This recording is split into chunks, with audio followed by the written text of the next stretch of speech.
Everybody, this is Joel and Jillian. from at Bucerias Joel, sponsored by MaravillaNayarit.com. If you're looking for a vacation rental, if you're looking to purchase some real estate in Bucerias, Mexico, if you're looking to invest in real estate, check us out at MaravillaNayarit.com and we can help you there. Anyways, bienvenidos a nuestro canal. Bienvenidos to another video.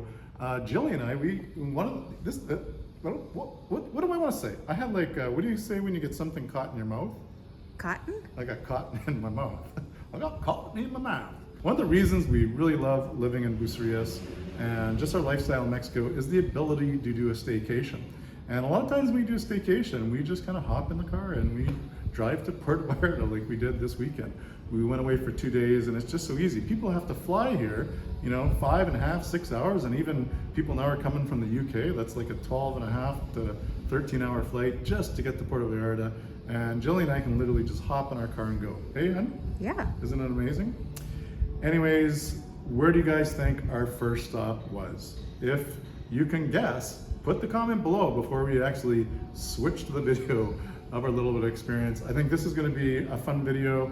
We're going to just take you through a little bit of the 2 days that we spent in Puerto Vallarta, tour you through the place that we stayed, and at the end of that, stay tuned because we're going to replay this interview with Paula from Hacienda San Angel. It was an interview I did back in the COVID days, back with MoonMexi.co, and anytime I watch that interview, I'm just really become super emotional. It was a great interview. It was a great time to get to meet Paula. And when we saw her, Jillian, what did she say? She said she just, it's just kind of a weird time for her back then. Her mom had just passed away. We had COVID. She just inherited this beautiful hotel. She kind of didn't know which way was up. And that was her first opportunity at the time to just kind of connect with someone that she didn't know and share a little bit of her story. And it was nice to feel that it allowed her a little bit of a healing moment. So I thought it was appropriate that we would share that interview with you guys. And definitely, if you're coming to Puerto Vallarta or the Bucerias area and you're on a little bit more of an extended vacation, let's say more than a week, try to set aside 2 days. Hey, hun? No, it's amazing. It's amazing, and it should be one of your bucket list hotels. That's Hacienda San Angel. I'm going to put a link in the description. And when you go there and you run into Paula, let her know that Joel and Jillian sent you. All right, so where was the first place we stopped? Well, the very first stop, of course, if you guys know us, if you've seen the channel, if you've been watching the channel, Joe Jack's Fish Shack, I think is probably one of the top restaurants in the entire Bay Area. We go there every single time we're in Vallarta. We go there at least once because we know exactly what we're going to get. We know what to expect. The vibe is incredible. The food is delicious.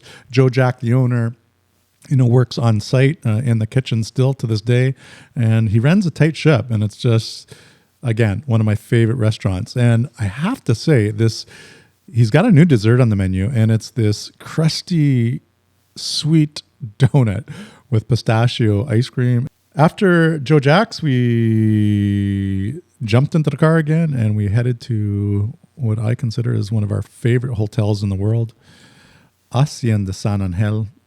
Beautiful, beautiful place. We've stayed there many a time.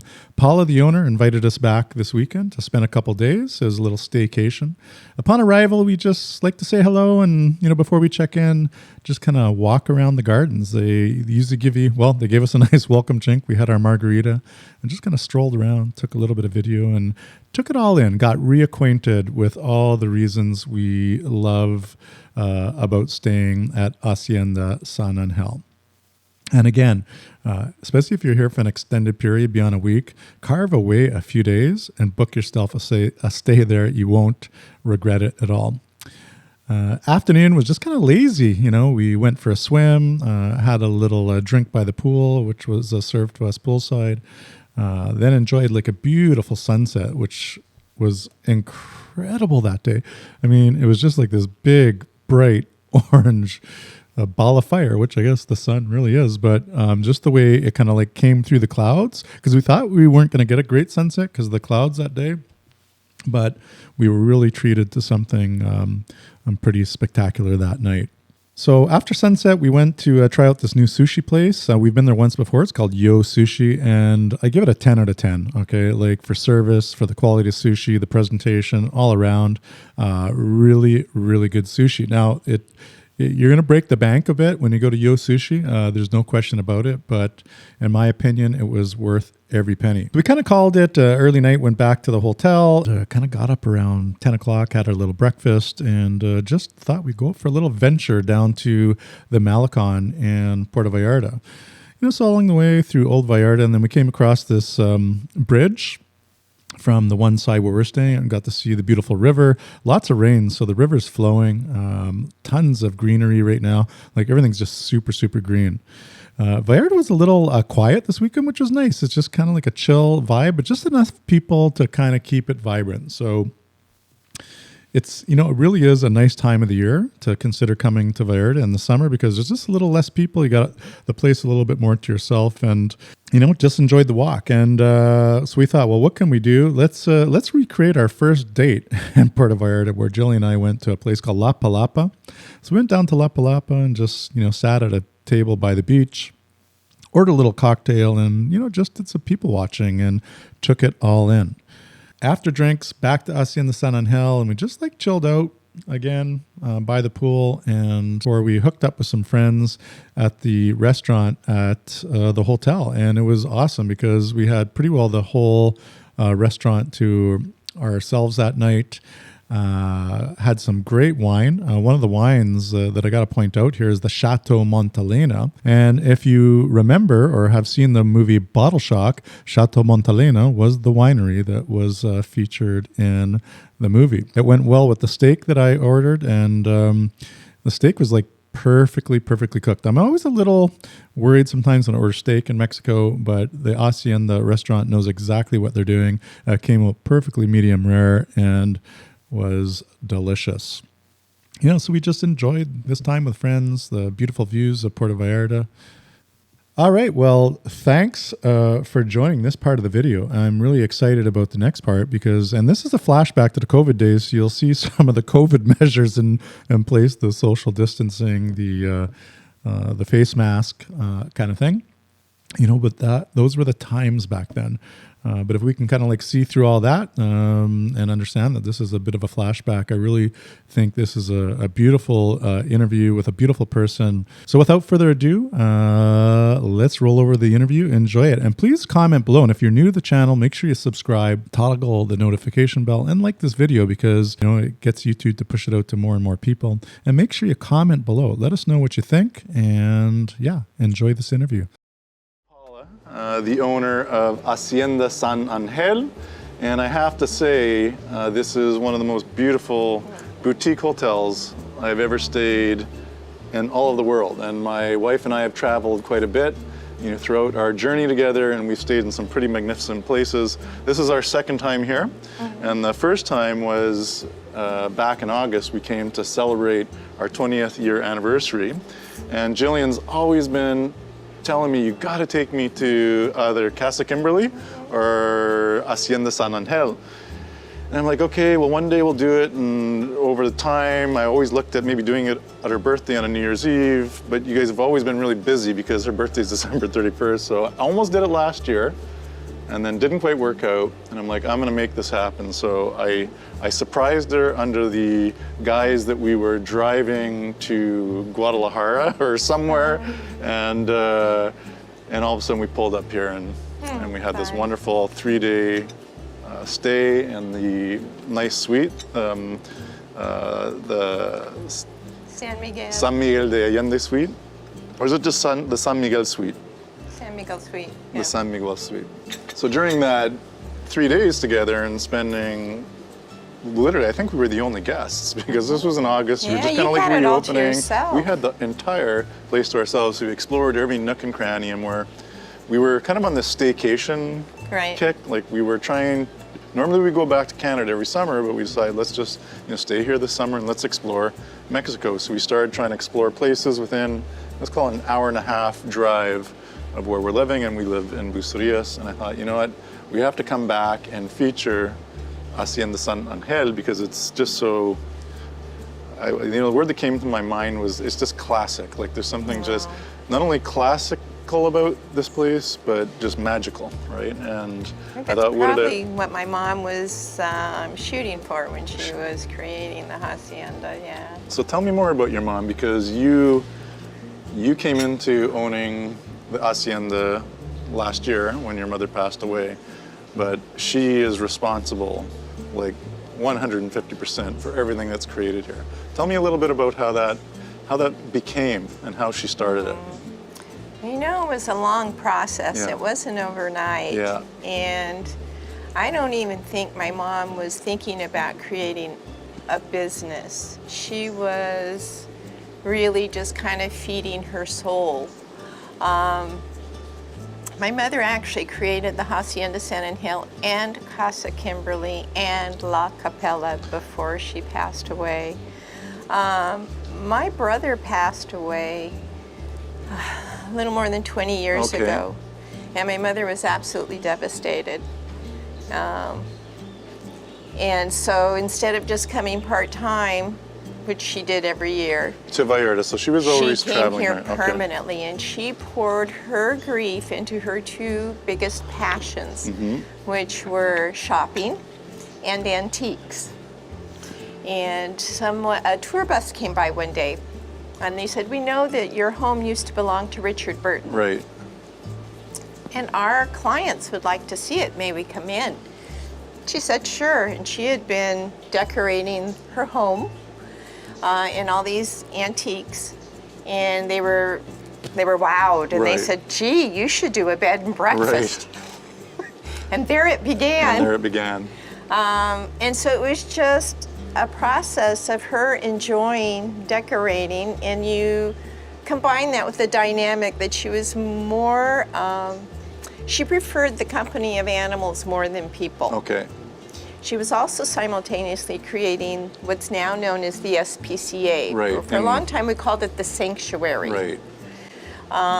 And she was rescuing animals, and she ended up actually purchasing her neighbors' homes and integrating them into the hacienda, and so it just continued to expand. Well, I met your mom, so it was in November 2013, because my daughter was doing volunteer work at her SPCA.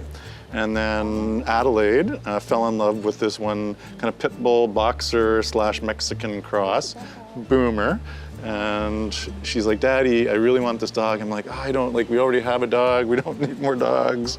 You know, we have dogs showing up every day in Mexico, right? Like by habit or by virtue of our reality living here, there's always a dog to be adopted. Right. So I was trying to like get her off this dog, but no, she wouldn't have it. So I had to go to the SPCA to meet Boomer, and then I met your mom. And then we decided to accept Boomer, but your mom wouldn't let us take Boomer until she did a full-on interview of us and basically gave a stamp of approval. And the funniest thing she goes, "What do you think about keeping dogs on a roof?" I'm like, "I don't think that's a good idea." She goes, "Good answer." She's had people get so angry with her because she refused to let them take a dog home because she did not approve of their answers or how they were going to take care of the dog. She was really, and actually the older she got, the more rigid she got about that. Yeah. So when my mother passed away last year, it was not expected, and I was actually in shock for quite a while. But the thought of closing the doors, I couldn't even entertain it. It was pretty overwhelming. It was more than a business to me and my family. I mean, my children looked at me and their eyes were this big, and they were like, "Mom, you know, are we never coming here again? What are you gonna do?" And I looked at the staff, many people who've worked here for years. There's not a lot of turnover. And I saw the looks on their faces, and I just felt I couldn't close the doors, and it was a daunting task because I actually never thought she would leave this to me. I am the worst person on the planet to inherit a restaurant and hotel. I was a mental health social worker, and I'd been managing a program for chronically mentally ill adults for 15 years in Napa. There are a lot of things about that that have served me well here in terms of facility maintenance and, you know, working with staff and having, you know, so there's some dynamics that I've been able to transfer from what I was doing to doing this. So my focus now is just to kind of adjust to the loss of my mom yet still and preserve what I think of as her legacy now, because she poured just literally years into the slow evolution of developing a beautiful place. And then she went on to do that at Casa Kimberly, and she was having fun. She was not thinking about making money, even though she made money. So there's actually 4 sections. Okay. I think of the venue as having 4 sections. There's the very front, which was her original home and what belonged to Richard and Susan Burton. Okay. And we call that, what they called it, Casa Versus. Okay. And there's 2 rooms there in Casa Versus.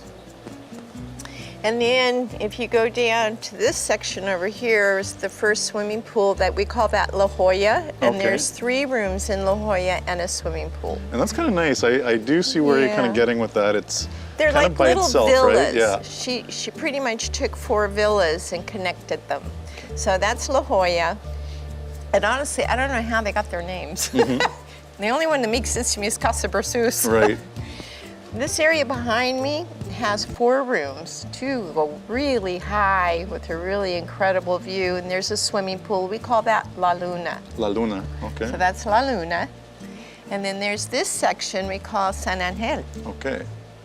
and that has our presidential suite and 2 other rooms, Angel's View, Garden of Angels, and then there's a swimming pool up there, which you see from the restaurant. So the restaurant, those 3 rooms, pool up there, we call that section San Angel. So we have Casa Versus, La Jolla, La Luna, San And Angel. San Angel. And each section has a pool, except Right. Casa Versus. So it's a perfect destination too if people are coming with a group or extended family. Right. Maybe there wants to be some separation, the families with kids over here and the adults over there.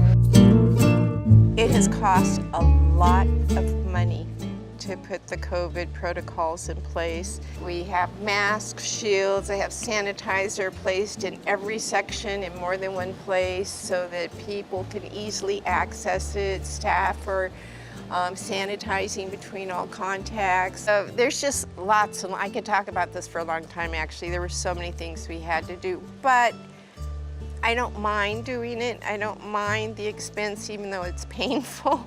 I think it's necessary. I don't want anybody that works here or comes to visit here to get the virus. I'm doing my best to keep the virus out of this area. I was even pretty rigid about meeting with you and Right. wearing my mask. No, that's okay, right? Like, I mean, I think the way I look at it is everyone has to kind of do what's right for them and what makes them feel comfortable. Well, thanks again, Paula, for having us here for our Staycation Sunday.